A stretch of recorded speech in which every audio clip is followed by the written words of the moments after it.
Welcome to the Improvised dinner party. My name is Robin Wiggs. I'm here with my guest, Mike Burgess. Hola. Yes. Cheers, Robin. Mike has come with his own props, and I have matched him. Yeah. The aim here is to record a 10-minute or thereabouts improvised scene set at a dinner party of some sort, sometime, some place, some when is the same as some time. Yeah. And the only fixed point being that is two people eating and sharing a meal. I might at some point take suggestions for these. Mike, I know, really dislikes suggestions. I'll get into trouble. or at least this has been my experience of playing with Mike. I've got to behave today. Sorry. That's okay. So in honor of that, there will be no suggestion. So are you happy to get started, Mike? No pressure. Yeah, get on with it. Okay. All right. Why don't we turn our cameras off and then turn our cameras back on again, and we'll start.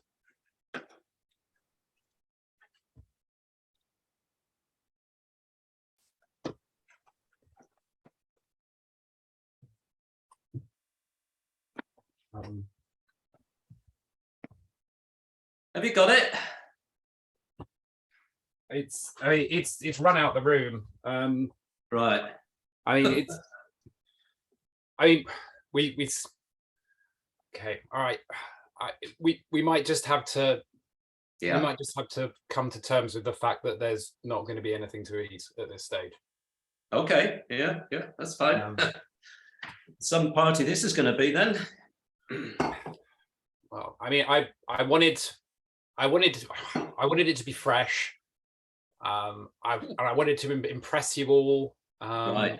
And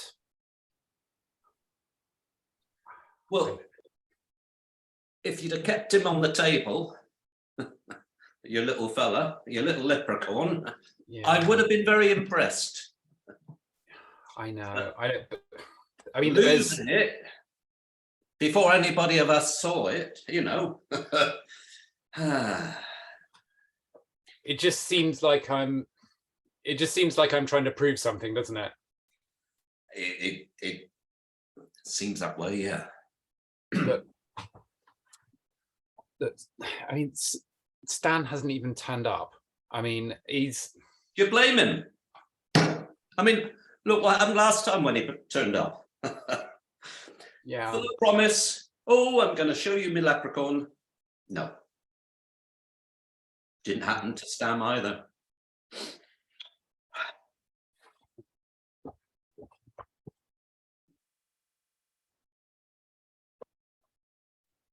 I feel like I can open up to you about this because we're on the same level at work, right? So absolutely, yeah. Oh, don't mention the W word. Work. Don't know about you, but it's been murder recently. Yeah. Murder? Well, you know, oppressive. Right. Okay. Yeah. No, that's yeah. Yeah. Here's to less work and a little bit more dosh. See, Pete, that's what I admire about you is the fact that you can just you're happy cruising along, and I'm desperately trying to impress people. Yeah. With and I'm trying to move up, and I can't seem to do it. I can't seem to impress anyone at work, so I'm trying to impress people here. No, you don't need to impress people. Your personality is good enough without all these special things that you think are going to impress people. The leprechauns. And the rest. I mean, elves. I mean, elves are kind of leprechauns, but I mean, I wouldn't want to say that in front of them. But you know, Oh, thank my personality is enough. I don't feel, sometimes I just don't feel like I have a personality unless I'm trying to impress someone. Of course you got a personality, mate. Of course you have. Oh, we've all got personalities. They might not fit, right? They might, you'll be surprised to hear this, might not fit in a particular box. Know what I'm saying? I feel like you're using a metaphor, but Yeah. I feel like when you say box, you're not just saying it's a box, you're saying that it's something beyond my usual understanding of a metaphor for a box. Yeah, I think you've understood what I've said. Yeah. See, the trouble with the world these days, everybody, and I mean everybody, is trying to impress other people. Yeah. Imagine a world, right, where we didn't have to, here's to this, impress anybody. Wow. Be good, wouldn't it? My whole life is about trying to impress people. I mean, if it's not in work, it's in dating. It's like I'm trying to put across this impression of me as a person who people will want to be with. That's right. Yeah. Well, it's natural, isn't it? You want a bigger family of friends and yeah. I suppose I do. And people try to impress people that they've just met, you know, they blurt out their whole life story to impress them, to see if they can make friends. And it's like, no, no. Just be yourself, mate.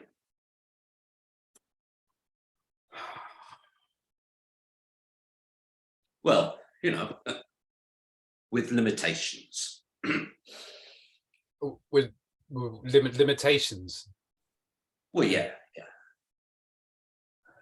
Drop the leprechaun business, you know. We don't need them. But I mean, the leprechauns are important to me. That's the thing. They are. You know. I'm not making them up, don't you? You know that this is real. You.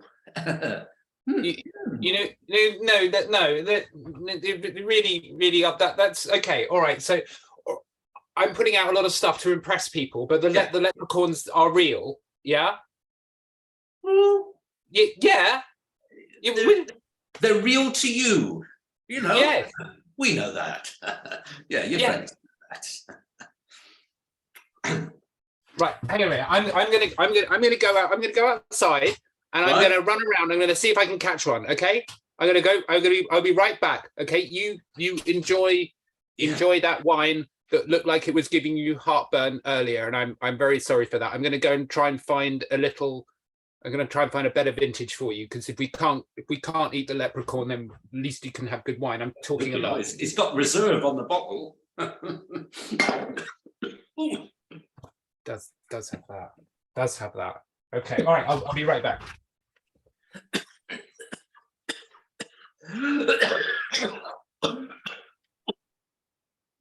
George, I think.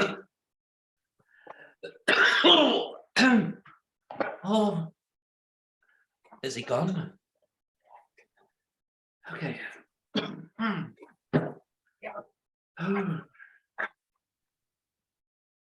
Maybe I overdid it. George, it's real. Oh, top of the morning to you. But his hat. Oh.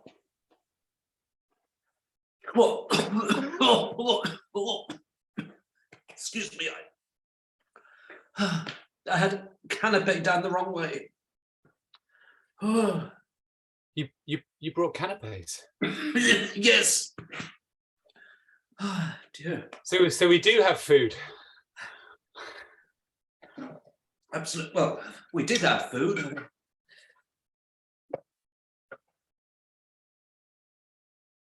Let me have a look at that. Oh, cool. It's a magical one. It's a magical one, I tell you. Oh, I believe in it. I believe you. Very impressive. Thanks, Pete. That's right, George. Right. Got to go off to ballet classes next. Oh. Yeah. Okay then. Yeah. All right. Well, it's been. You still in the choir? Yeah. Well, I mean, I have to take extra. I go for a whole warm-up class before I go to the choir, of course, because that's what. Yeah. Because I want to impress people. Okay. All right. Fuck it. All right. No. No. They what, George? Spit it out.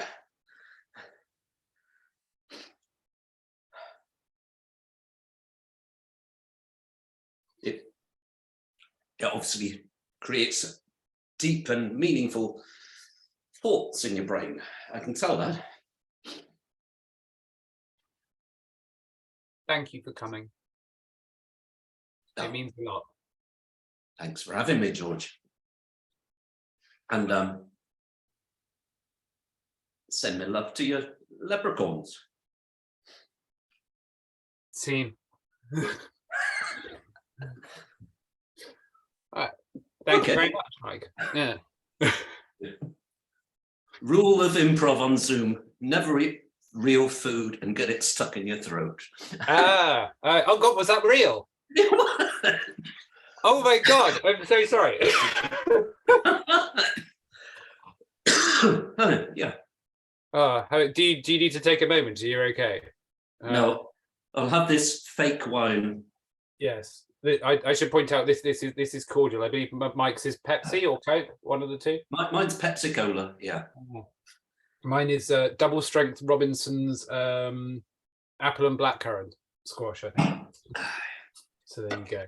I'll be opening this later. Very nice. Well, it does say reserve on it, so you have to reserve it for later. It does, doesn't it? Yeah. Yes. Exactly. And it's even got the word temporary on it. Tempranillo. It means it won't last long. Is that what that actually means? Tempranillo. I don't know. I don't think so. No. Well, I mean, I never knew what it meant, because I see it on wine bottles and I never know what it means. Yeah. So we have a short chat about improv now, I suppose. If you short one, then yeah, we don't want to bore people, do we? Goodness gracious. Well, Mike, you. I suppose my first question would be, how did you get into improv? Obvious question, but brain cells, lack of them. Yeah, they started losing my words when I was on stage, and I thought, I can't be having this scripted malarkey.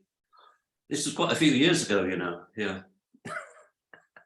No, I used to enjoy being on stage, and it just got a little bit introverted, because you'd learn all these scripts on your own at home, and you come to the rehearsals, and then the director would tell you what you wanted to do, not what he wanted you to do, or he or she wanted to do, and you think, no, I want to do something different. So then I discovered about 12, 15 years ago a thing called improvisation, and it's like, whoa. It was like a lid being taken off the box, as it were, and I didn't have to learn lines to start with either. Yes, which comes in very handy in old age. So my first business was being part of a whodunit gang in Britain, in the UK. That was great fun. Although we had a limited amount of script to do because we were interacting with the public over a whole weekend. Oh, a whole weekend. Oh, cool. Oh, yeah, it was a good one. We did all sorts of crazy stuff. And you'd have improvisation going on there.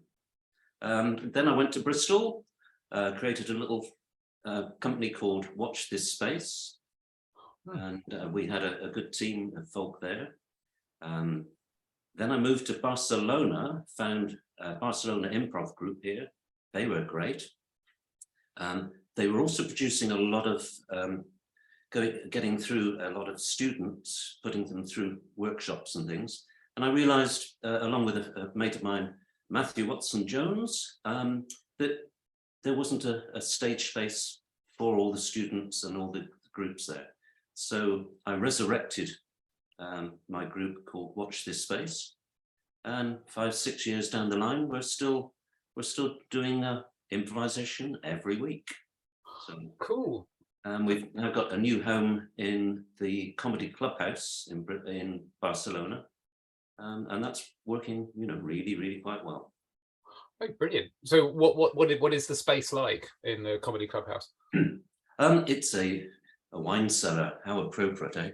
Oh, wow. Oh, is it all sort of like vaulted ceilings and things like that? Yep.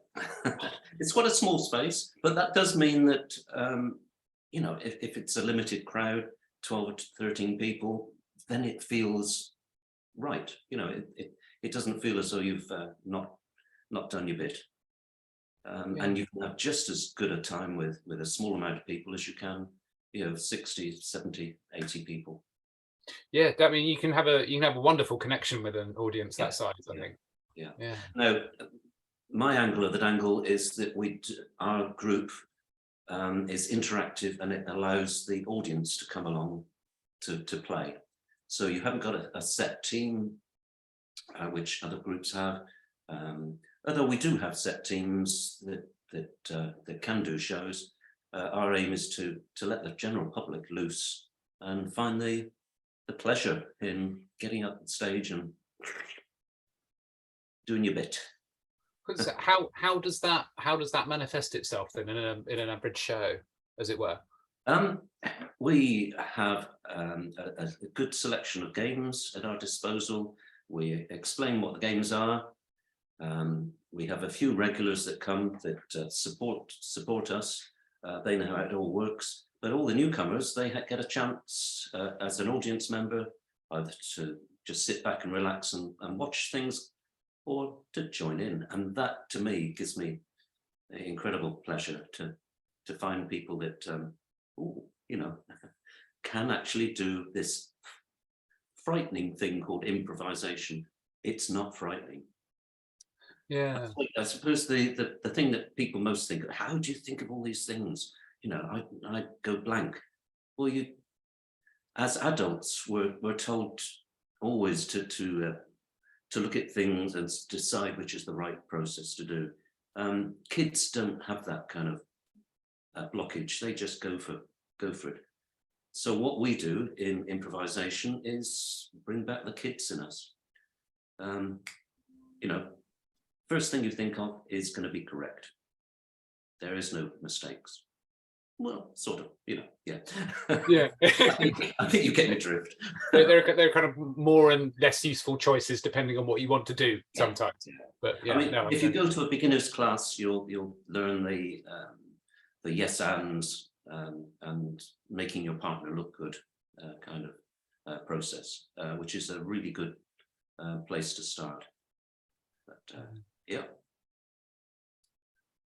And it's in English, which is great for me.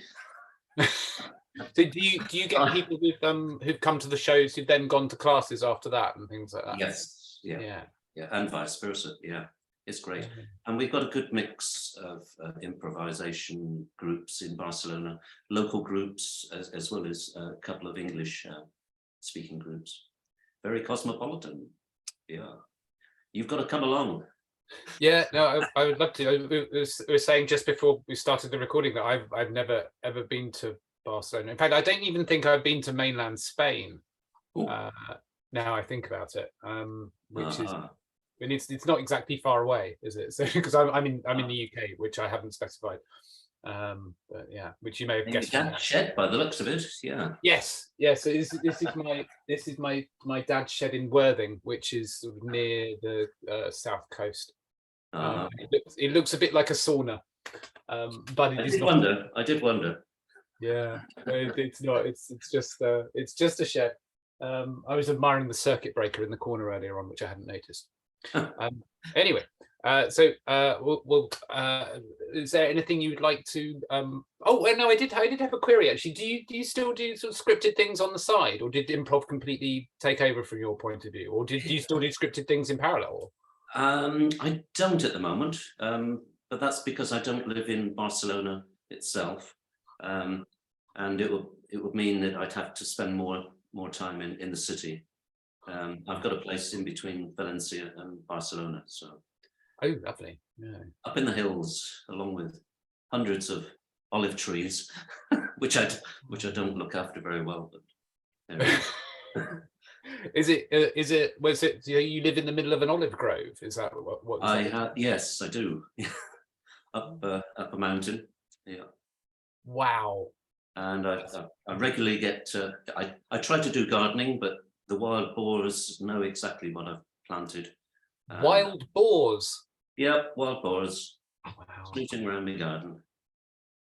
And I'm not vegetarian either, so one day one of them's going to get it. I've spent enough money on plants for them.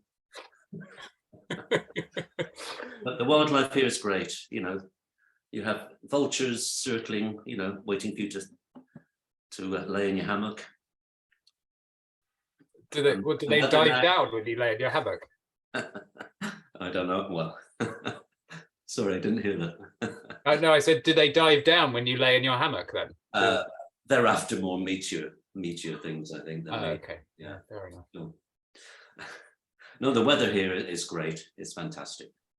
And the food, the wine, you know, what's stopping you, eh? Well, yeah, it's a very good question. I suppose on that, the question I started with that section was before I went back on myself was, do you have anything in particular to promote in the future? Only if you're visiting any major city, it's amazing, especially in Europe. It's amazing. Even if your language is limited, you'll probably find an English-speaking improv group. Look them up, you know, they're well worth going to. So Madrid, Amsterdam, Berlin, they've all got English-speaking. If you're lazy like me with your language, you know, it's great. But we also do Spanglish nights, and you know, we can be adaptable with languages as well. Great fun.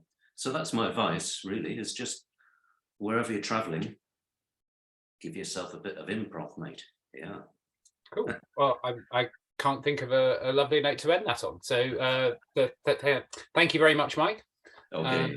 Ciao for now. And thank you very much for watching. Bye-bye. Bye now.